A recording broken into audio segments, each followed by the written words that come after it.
À l'âge de 18 ans, j'ai lancé officiellement mon premier business en ligne. À l'âge de 19 ans, avec ce même business en ligne, j'ai pu générer plus de 25 000 euros en l'espace de 30 jours. À l'âge de 20 ans, j'ai fait mon premier mois à plus de 70 000 euros. À l'âge de 21 ans, je suis devenu millionnaire grâce à mon business en ligne. Et aujourd'hui, à l'âge de 25 ans, je suis multimillionnaire grâce à mes différents business, mais aussi le patrimoine que j'ai pu me constituer en investissement. Dans cette vidéo, je vais tout simplement te partager les 7 principes qui m'ont permis d'avoir ce résultat-là aussi jeune. Pendant que certains finissent leurs études ou même commencent un job payé à 1000-2000 euros par mois, j'ai réussi à faire tout cela et je pense que la plupart des choses que je vais te partager dans la vidéo, si tu les écoutes attentivement, peuvent changer ta vie. Et si ton objectif à toi est de devenir millionnaire aussi, ouvre grand tes oreilles et écoute attentivement cette vidéo. Car si j'ai réussi à devenir multimillionnaire à l'âge de 25 ans, c'est que j'ai fait les choses différemment. Donc le meilleur conseil que j'ai à te donner, arrête tout ce que tu es en train de faire et écoute grand tes oreilles par rapport à ce que je vais te dire dans cette vidéo.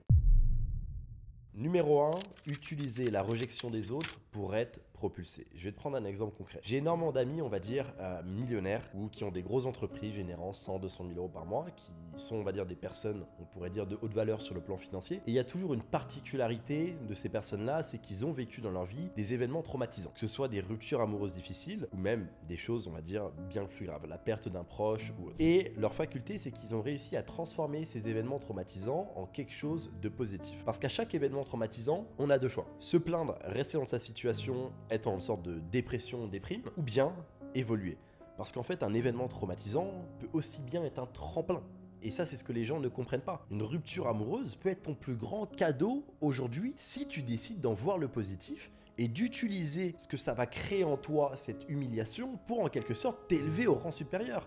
Et énormément de personnes qui ont accompli beaucoup de choses, on va dire, dans leur vie, sont des personnes ayant, on va dire, transformé un événement négatif en un événement positif. Et le potentiel de changement suite à un de ces événements est juste énorme. Le deuxième principe dont je vais te parler aujourd'hui, c'est simplement le fait d'être marginal dans ta vie. Marginal ne veut pas dire, tiens, genre, je vais vivre dans une cabane dans la forêt. Absolument pas. Marginal, ça veut dire que tu ne vas pas suivre la masse. Tu vas faire les choses différemment que la masse. Que veut dire faire les choses différemment? Tu es actuellement étudiant. Plutôt que, après tes cours, aller, on va dire, je sais pas, au bar, etc., dépenser ton argent, boire de l'alcool ou autre, bah tout simplement rentre chez toi et dis-toi je vais bosser 2 heures sur mon projet. Pendant que les autres sont en train de s'amuser, bosse. Ça, c'est une manière d'être marginal. Ça, c'est quelque chose qui montre que tu es marginal et que tu ne suis pas la masse. Et si tu alignes cette mentalité par rapport aux objectifs que tu as, c'est le meilleur moyen, en quelque sorte, d'avoir des résultats. Car si tu fais absolument comme la masse fait et que tu espères avoir les mêmes résultats qu'eux, bah tu te trompes. Parce que forcément, il y a toujours une relation cause à effet. C'est-à-dire que si les personnes font comme ça, c'est avant tout leurs actions. Donc commence par introspecter par rapport à tes actions. Qu'est-ce que tu fais actuellement que tu pourrais changer? Et je pense que c'est l'un des principes qu'il faut le plus appliquer à sa vie, c'est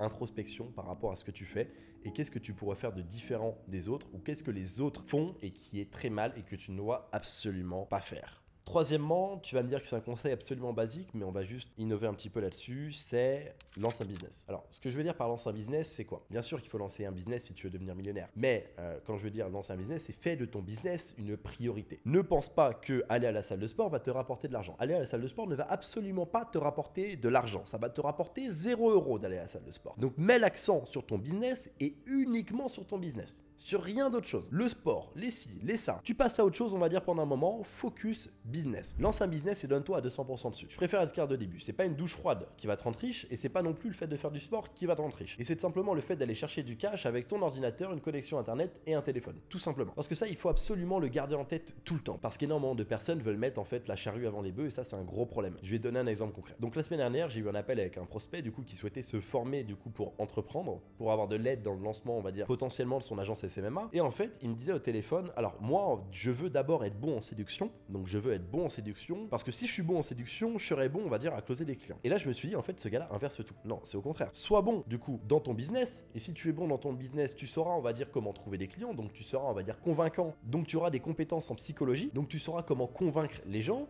et ensuite, naturellement, tu seras bon en séduction. Et en plus de ça, tu auras de l'argent, parce que la séduction sans argent, en étant broke et en étant à découvert tous les mois, c'est pas facile et c'est l'erreur qu'il faut pas faire. Ta priorité, c'est ton business tout simplement. Alors, autre principe que j'ai appliqué du coup tout au long de mon évolution, c'est le fait de me remettre en question. Le fait de me remettre en question constamment.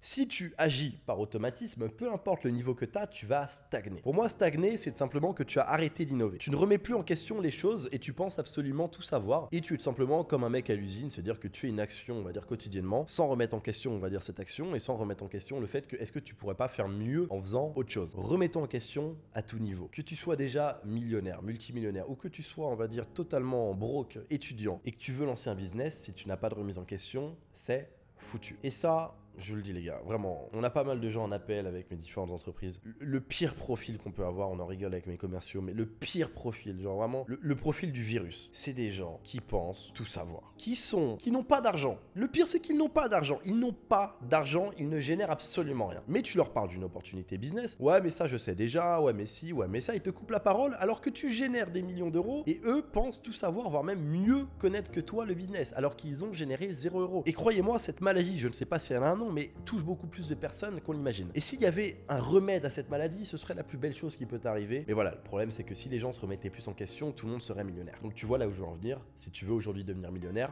il faut que tu appliques le principe de remise en question au cours de toute ton évolution. C'est extrêmement important. 5e principe, investis ton argent. Dépenser, c'est bien. Il faut dépenser un minimum, c'est sûr.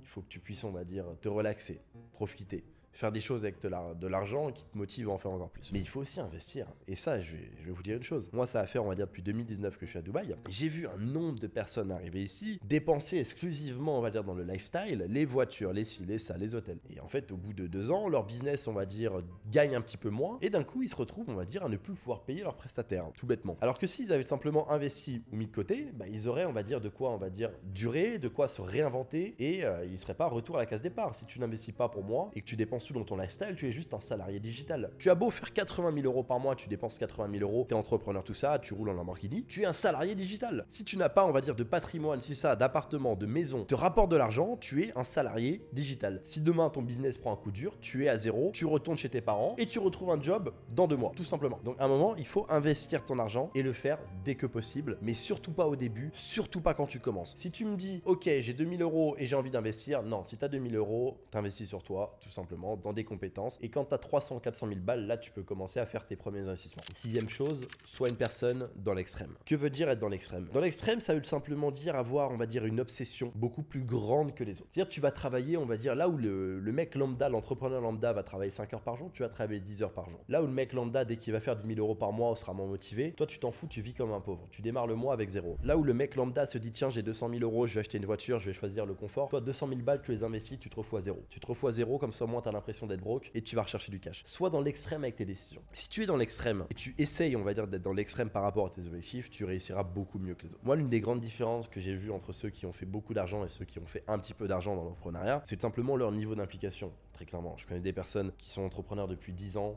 et qui n'ont absolument rien de côté, qui sont des salariés en quelque sorte digital. Si demain ça s'arrête, ils retrouvent un job, tout simplement. Et qu'est-ce qui fait qu'ils en sont là aujourd'hui? C'est qu'ils ont toujours priorisé le confort. Ils n'ont jamais voulu aller vers l'extrême. Certes, l'extrême est difficile. Mais après ça, une fois que tu as passé toutes ces étapes difficiles, tu vas atteindre ce qu'on appelle le cercle vertueux. C'est-à-dire que tu vas avoir des millions d'euros qui seront investis, ça va te rapporter 20, 30, 40 000 euros par mois. Tu pourras développer des business, si ça, tu auras toujours de l'argent de côté, tu auras toujours une sécurité. Et ça, pour moi, c'est ça le plus beau en quelque sorte, le plus bel objectif, c'est la liberté en fait. C'est pas, on va dire, d'être un salarié digital. Et quand tu atteins, on va dire, cette liberté-là, c'est juste incroyable, littéralement. Et le 7e principe, ce principe-là, si t'as pas les autres, il ne sert absolument à rien. C'est le principe de se former. Quand j'ai commencé, tout mon argent, j'ai fait une vidéo YouTube qui parle de ça, on va dire, il y a 1 ou 2 mois, tu peux aller la regarder si t'as envie. Tout mon argent est passé, on va dire, pour me former. Comment lancer mon agence SMMA? Quelles sont les stratégies, on va dire, que je peux utiliser? Comment faire ci? Comment faire ça? Comment trouver des clients? J'ai acheté des dizaines et dizaines de programmes. Je suis devenu une bête de connaissances. Et même encore aujourd'hui, je continue de le faire parce que c'est ça qui fait la différence. C'est pas parce que tu l'as fait une fois qu'il faut s'arrêter. Non, les stratégies, elles changent. Les stratégies, elles évoluent. Donc tu dois continuer à te former continuellement. Et si t'as pas le budget pour aller te former, bah tu travailles. Tu vas trouver un job. Moi, c'est ce que j'ai fait. J'ai travaillé avec Carrefour Market, je travaillais en tant que livreur, etc. Je suis allé trouver un job pour avoir de l'argent en fait pour me former ensuite. Du coup, et c'est ça qui fait la différence, c'est faire tous ces sacrifices-là. Donc maintenant, l'équipe que je vous ai partagé, c'est 7 principes-là. Si vous souhaitez aller plus loin, je vous invite à cliquer sur le premier lien dans la description. Vous trouverez, on va dire, un lien, un formulaire pour réserver un appel directement avec mon équipe. Durant l'appel, on va pouvoir étudier votre projet, vous parler un peu des stratégies du moment, quelle est la niche qu'il faut lancer, on va dire, dans le domaine du SMMA. Donc cliquez sur le formulaire, remplissez et vous allez pouvoir organiser cet appel. C'était Raphaël Janen et on se retrouve à très vite pour une prochaine vidéo l'équipe.